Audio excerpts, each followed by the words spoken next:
Good students, कैसे आप सभी? आशा करते अच्छे होंगे। एंड आज के इस वीडियो में हम डिस्कस करने वाले हैं मोस्ट इंपॉर्टेंट टॉपिक के बारे में। ठीक, और ये टॉपिक है class 12 chapter 4 magnetic effects of electric current. और टॉपिक आपका है यहाँ पे बायोट-सेवर्ट्स।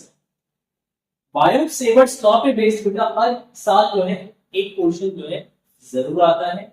इस साल भी क्वेश्चंस बने थे बायोट-सेवर्ट्स लॉ पे बेस्ड।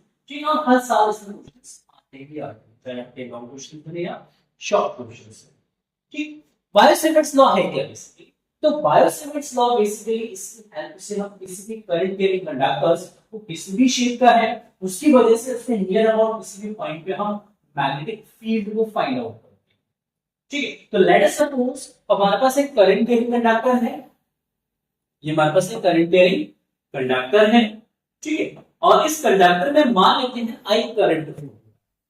ठीक, तो यहाँ पे एक चीज आपको याद रखना बेटा कि जो बायोट-सेवर्ट्स लॉ है ना, ये बायोट-सेवर्ट्स लॉ बेसिकली एप्लीकेबल है एक करंट एलिमेंट के लिए। किसके लिए? करंट एलिमेंट के, दैट इज आई टी। ये वेक्टर क्वांटिटी होता है। ठीक, और एप्लीकेबल है करंट एलिमेंट। तो जब भी आप बायोट-सेवर्ट्स लॉ का यूज करेंगे या बायोट-सेवर्ट्स लॉ को अप्लाई करेंगे तो आपके पास क्या होता है? Current element. ठीक, क्या होता है करंट एलिमेंट? तो ये हमारे पास एक करंट कैरिंग कंडक्टर है। तो इस करंट कैरिंग कंडक्टर्स को हम छोटे-छोटे पीसेस में डिवाइड करते हैं। तो मान लेते हैं यहाँ पे हमारे पास एक छोटा सा पीस है, दैट इज डीएल, और इसमें करंट कितना फ्लो हो रहा है? कंडक्शन में आई करंट फ्लो हो रहा है। तो इस केस में आई डीएल को ही हम सिंपली क्या बोलेंगे? आई डीएल को हम बोलेंगे करंट एलिमेंट, और ये कंडक्टर। ठीक, तो ये छोटा सा करंट एलिमेंट है, और इस छोटे से करंट एलिमेंट से आर डिस्टेंस पे मान लेते हैं यहाँ पे पॉइंट है पी, और इस पॉइंट पी पर आपको फाइंड आउट करना है इलेक्ट्रिक फील्ड। इस करंट एलिमेंट से आर डिस्टेंस पे पॉइंट है पी, और इस पॉइंट पी पे आपको फाइंड आउट करना है इलेक्ट्रिक फील्ड। ठीक, तो लेट अस सपोज यहाँ पे इस डीएल और इस आर के बीच में एंगल है बेटा कितना? मान लेते हैं थीटा है। कितना एंगल है? थीटा है। तो उस केस में अकॉर्डिंग टू बायोट-सेवर्ट्स लॉ के कुछ स्टेटमेंट्स है। तो फर्स्ट स्टेटमेंट है, तो according to Biot Savart's law the magnitude of magnetic field dB is first directly proportional to current I through the conductor. तो dB जो है वो I के क्या है बेटा? प्रोपोर्शनल। इट मींस करंट को इंक्रीज करेंगे मैग्नेटिक फील्ड इंक्रीज हुआ, करंट को डिक्रीज करेंगे मैग्नेटिक फील्ड आपका डिक्रीज। सेकंड पॉइंट यहां पे है directly proportional to the length dl of the current element. ठीक है ना, तो यहाँ पे जो करंट एलिमेंट की जो लेंथ है dl, इसे dl के इनवर्स सॉरी डायरेक्टली प्रोपोर्शनल है।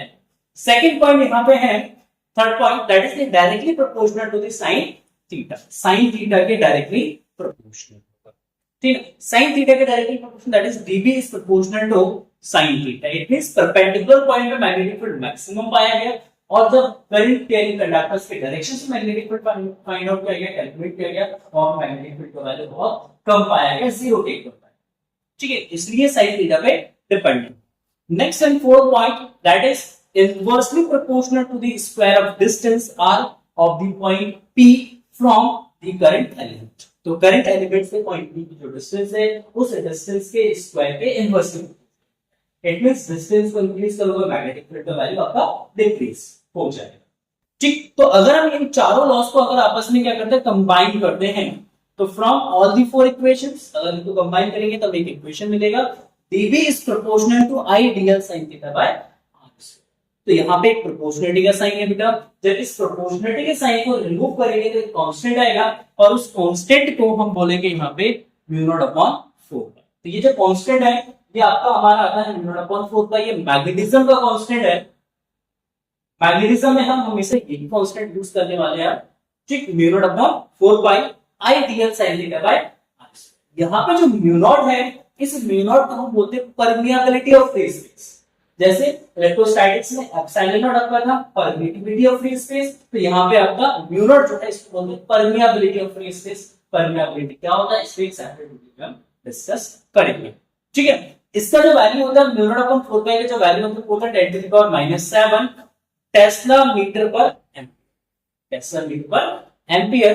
और म्यू नॉट का जब हम वैल्यू निकालेंगे तो म्यू नॉट का वैल्यू हो जाएगा 4 पाई × 10⁻⁷।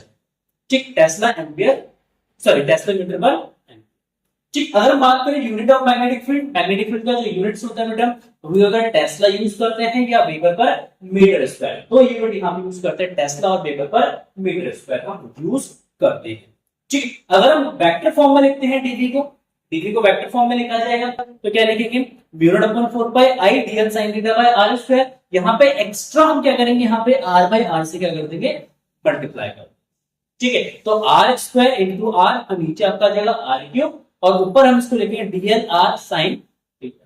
देखो हमने डॉट प्रोडक्ट और क्रॉस प्रोडक्ट डिस्कस किया था। डॉट प्रोडक्ट में आपका थीटा होता है, क्रॉस प्रोडक्ट में आपका sin थीटा।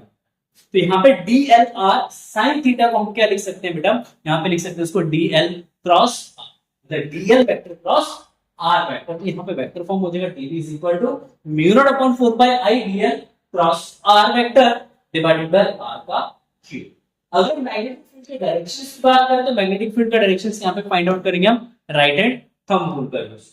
तो according to right hand thumb rule, कि अगर आप कंडक्टर्स ये आपका स्ट्रिंग कंडक्टर है, अगर स्ट्रिंग कंडक्टर को इस तरीके से होल्ड करते हैं, प्रथम करंट के डायरेक्शंस में आप फिंगर्स को आप जिस डायरेक्शन में क्या करेंगे, कर्ल करेंगे इसको होल्ड करने के लिए, उसी डायरेक्शन में आपको मैग्नेटिक फील्ड का यहाँ पे टर्न करेगा, ठीक है। नेक्स्ट जब हम बात करते हैं इसमें दो स्पेशल केस के बारे में, तो दो स्पेशल केस, लेट्स से अगर एंगल 0 डिग्री या 180 डिग्री है तो उस केस में sin 0 या sin 180 का वैल्यू कितना होता है बेटा, 0 होता है, क्योंकि sin थीटा का वैल्यू 0 है तो उस केस में dv जो है आपका 0 हो जाएगा, मतलब मैग्नेटिक फील्ड का वैल्यू 0 हो जाएगा।